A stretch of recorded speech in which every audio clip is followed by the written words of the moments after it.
Welcome back. You're still watching The Globe. Survivors of the 1972 wave of ethnic massacres in Burundi are asking the government to do more to confront the legacy of violence. Up to 300,000 people died in mass killings, which began on the 29th of April 1972.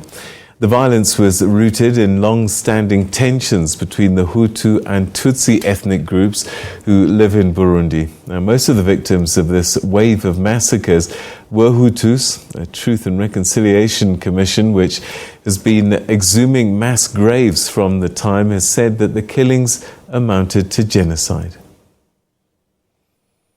Well, for more on this, we're now joined by Patrick Hajayandi, who's a senior project leader at the Institute for Justice and Reconciliation.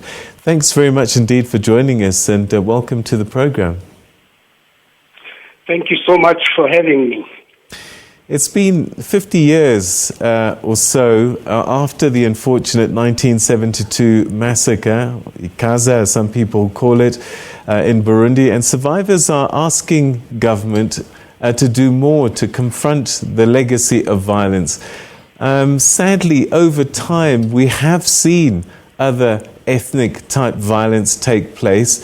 Does that mean the government has not done enough?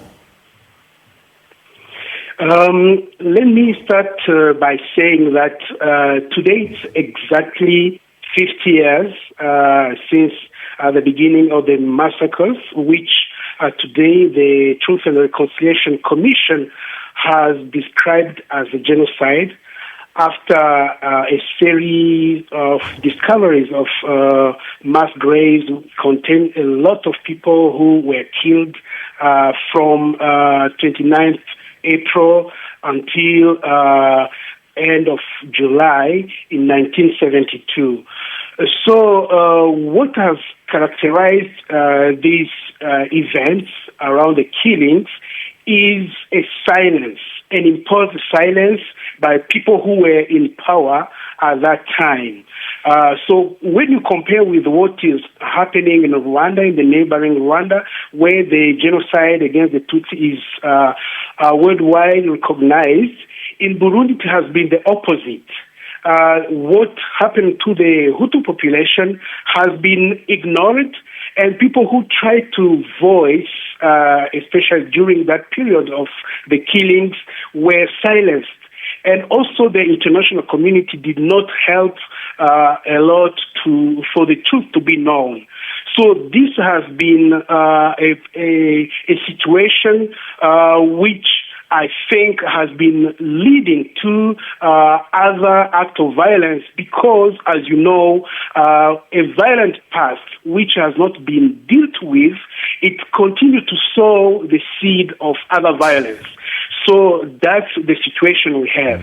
So now we have a Truth and Reconciliation Commission which is working on this situation, and they have just presented a preliminary report. I think the government at this time is waiting for the full report, then to decide on what can be done. The question now is why it has taken so long till today to do something. When you go back to the history of Burundi, you'll find that violence has been in several cycles. We have violence which started especially in 1965. Then we have another wave of violence in 1969 and 1971, and these genocide in 1972. Then later in 1988, and after the elections in 1993, which led to a severe war, which lasted for almost 10 years. And as you know, Nelson Mandela, the former South African president, played a key role in mediating the peace process in Burundi. So this is the context that the government has been working in, and I think it shows how many hindrances which had prevented the government from acting until today. What are your thoughts about the work of the Truth and Reconciliation Commission? Because some people are saying that it's focused on the mass graves that involved the Hutus, and that the Tutsi victims are being left out of the equation somehow? Currently, as I speak to you, I am in Burundi, and I have had a chance to discuss with the commissioners, with people working at the TRC. So what they say is that this event, the genocide of 1972, has been a key event which actually is determining the future of the country in terms of how Burundians deal with the past. So, and because of the magnitude of the event, because we are talking about killings which took the lives of around 300,000 people, and which affected the entire country. It means the commissioners, they have to go around the country to visit every province to understand what happened. Other events did not affect the whole country as what did the killing in 1972. That's why I think the work is so extensive that they cannot jump on the next phase until they feel that they are done with this event. But from what I heard is that this is just one of the first phases of their work. But after this, they will move to other events and also try to understand what happened and try to discover the truth behind all the killings which happened, which means that people have just to be a bit patient. But there is also another aspect to what some of the people who criticize the Truth and Reconciliation Commission are saying. There have been a tendency, as I said in the beginning, a tendency to silence all the voices which could show that there are perpetrators who are behind what happened in 1972, and there are people who do not want for the truth to be revealed. So some voices then are hiding behind the fact that there are also Tutsis who died, and they want to rush so that the Truth and Reconciliation Commission could start working on this event. But I think people need to be patient and to wait until the Truth and Reconciliation Commission gives its final report when it says this is the period that we have covered and this is what we have found, so that they can be sure that what they say has been forgotten. But until now, the Truth and Reconciliation Commission has just presented a preliminary report. That's why I think people should be patient and wait until the final report is available. When we say Hutu and Tutsi tensions, one immediately thinks about neighboring Rwanda. And I wonder if there aren't lessons learned about the way Rwanda dealt with the same issue, with the same ethnicities.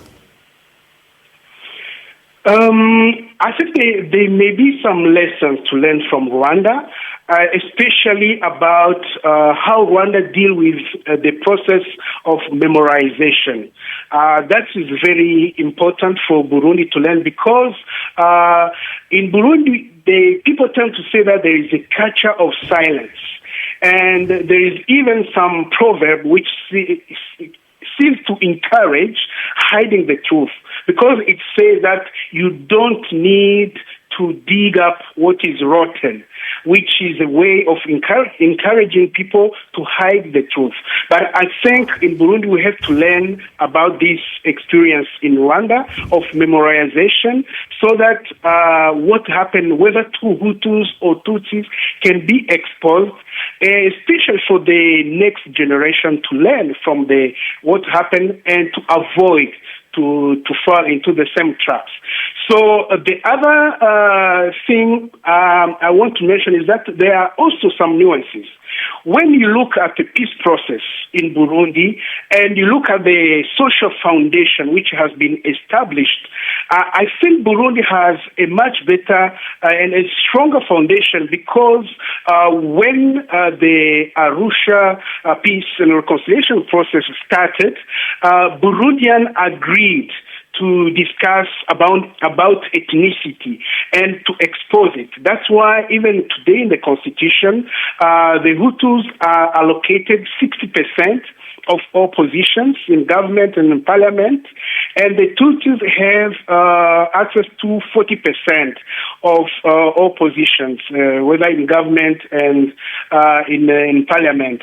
And for the army and senate, there is an overrepresentation of the minority, with Tutsi accessing 50% and Hutu accessing 50%. So for this reason, it has led to decreasing ethnic tension in Burundi. Right. Now you find that there are some conflict inside one ethnic group because there will be infighting between Hutus to access those 60%, and infighting between the Tutsis to access those 40%, right. Which leads really to the decrease of ethnic tension and to the increase of a more political-oriented conflict between the elite and the politicians. Right. So, we're going to have to leave it there, Patrick, unfortunately, because of time. Yeah. But I think you've made some very powerful points, and let's hope that lessons can be learned in the Burundi process from neighboring Rwanda. But we wish the people of Burundi the best in their journey. That was Patrick Hajayandi, who's a senior project leader at the Institute for Justice